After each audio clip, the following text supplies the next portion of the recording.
Hello guys, welcome to our YouTube channel. તો આજે આપણે ફરી પાછા નવરા થઈ ગયા છીએ, એટલે તમે સૌ જાણો છો એમ કે અમે પણ આવવાના છીએ આમાં. અમે પણ જોઈન થઈએ છીએ new collaboration with mister Nilesh Kumar. તમે સૌ કોઈ જાણો છો એમ સુરત સિટી જે દરિયાકાંઠે વસેલું સિટી છે, તો આપણે આજે સુરતના એક દરિયાકાંઠે જવાનું છે. તો અમારી સાથે વિડીયોમાં જોડાઈ રહો. તૈયાર થા ને ભાઈ, જલ્દી ફટાફટ. તું ભાઈ તૈયાર? આપણે તો તૈયાર જ છીએ. વાહ મોજ ભાઈ, હા મોજ.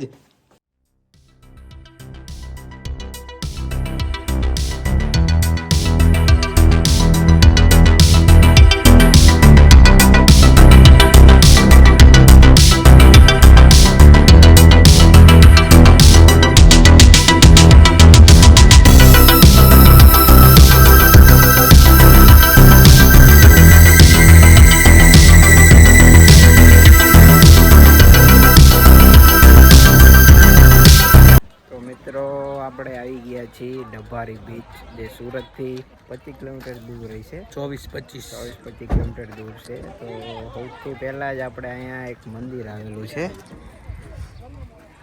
ત્યાં આપણે દર્શન કરવા માટે જઈશું અને પછી બીચ ઉપર જઈશું. તો આ છે ખોડિયારમાંનું મંદિર, જે બીચ ઉપર આવેલું છે અને તેની એક્ઝેક્ટ નજીકમાં જ તે દરિયો ચાલુ થઈ જાય છે.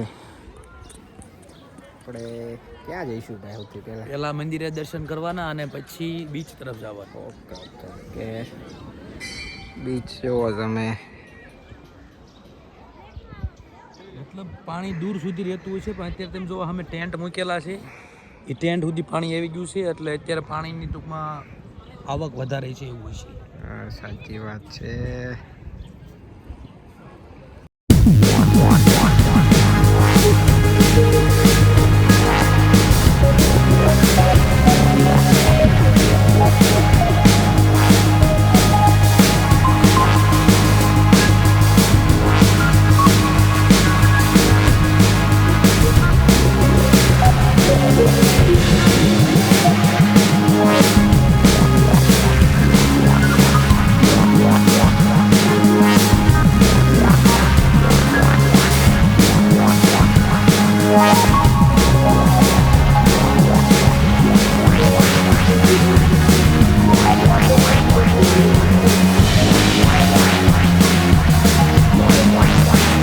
મિત્રો આપણે મંદિરે દર્શન કરી લીધા છે અને હવે બીચ તરફ જવાનું છે. તો શું કરસ ભાઈ? મિત્રો ઝીણી માટી જોઈ લો, એકદમ ઝીણી. હાથમાંથી એમ તમે મૂકો એવી તરત જ લપસી જાય. મતલબ જો તમે ખાલી બીચનો લુક જો. બીચ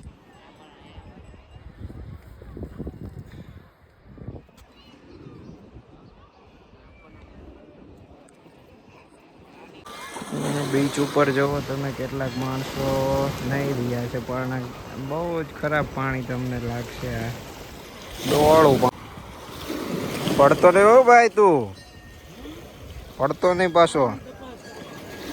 ડોળું પાણી એ રવા દે ને. એકદમ ખરાબ પાણી. એટલે કે ડબારી બ્લીચ એકદમ ક્લિયર અને એકદમ સારો છે. બીચ ઉપર નું આવતા બિલકુલ ગંદકી છે. આ જો તમે બીચ ઉપર, અને આ કેટલાક લોકો ઊંટ ઉપર બેહીને રખડે, અને આ બાજુ તો બગડા સટી બોલે છે બાજવાની. આ 3-4 લોકો વચ્ચે ઝઘડો ચાલુ થઈ ગયો છે. જુઓ તમે મિત્રો, થોડો બીચ ખરાબ છે, કચરો થોડોક વધુ જોવા મળશે તમને. શું કહેવું ભાઈ તારે? બાજે જોવું. મિત્રો આપણે એક બાજુ બીચને ગયા, ત્યાં ખૂબ જ ગંદકી હતી. અમે બીજી સાઈડ આવ્યા તો અહીંયા થોડું ચોખ્ખું હોય એવું લાગે છે. અહીંયા બધા માણસો તો એવું છે. આ તો ગાર્ડન છે બેસવા. ઓકે, અહીંયા બધા માણસો નાસ્તો ને એવું કરી રહ્યા છે. એટલે આ બાજુ થોડું ચોખ્ખું દેખાય છે, આ બાજુ થોડુંક આવવા જેવું છે. એટલે સારું છે, મતલબ કે તમે બેહવું હોય બે એકો 5-10 મિનિટ. ફેમિલી હારે આવ્યા હોય તો ચાલી જાય આ બાજુ બેસવા માટે ને. તો અમે મિત્રો ફરતા ફરતા આ બાજુ આવી ગયા છીએ. અહીંયા તો કોઈ જ માણસો નથી, પણ લોકેશન સારું છે, મજા આવે એવું છે.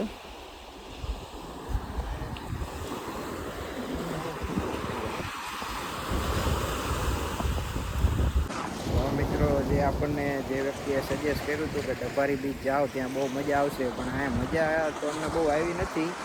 એ વ્યક્તિ થોડીક વારમાં આવે છે એટલે આપણે એને ગાડું જોઈને થાય છે. એ આવે એટલે અમે તમને દેખાડ્યું કે જેના લીધે થઈને આપણે અહીંયા ખોટો ટાઈમ. મિત્રો ક્યારના આપણે બીચ ઉપર રખડતા હતા એટલે હવે થોડા થાકી ગયા છીએ એટલે શાંતિથી બેસી ગયા છીએ. આ એક પ્રકારની રેતી છે, પણ લાગતું નથી આ રેતી હોય એમ. બીજા બધા તો ભાગી ગયા છે, નિરીક્ષણ કરે છે, પણ શું હોય એ ખબર ન પડી આને.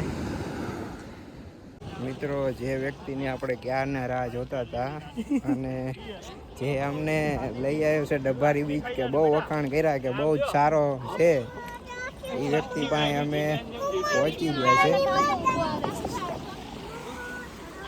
આ એ જ વ્યક્તિ છે જેણે બહુ ડભારી બીચના વખાણ કર્યા હતા કે અહીંયા બહુ મજા આવશે, પણ અમને કંઈ અહીંયા મજા કંઈ આવી નથી ખાસ.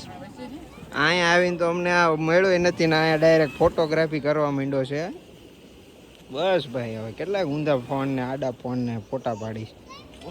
મિત્રો તો અહીંયા કેટલાક લોકો લગ્ન માટેનું પ્રી વેડિંગ શૂટિંગ પણ કરાવવા માટે આવે છે. તો આ જુઓ તમે, પ્રી વેડિંગ શૂટ કરાવી રહ્યા છે અહીંયા.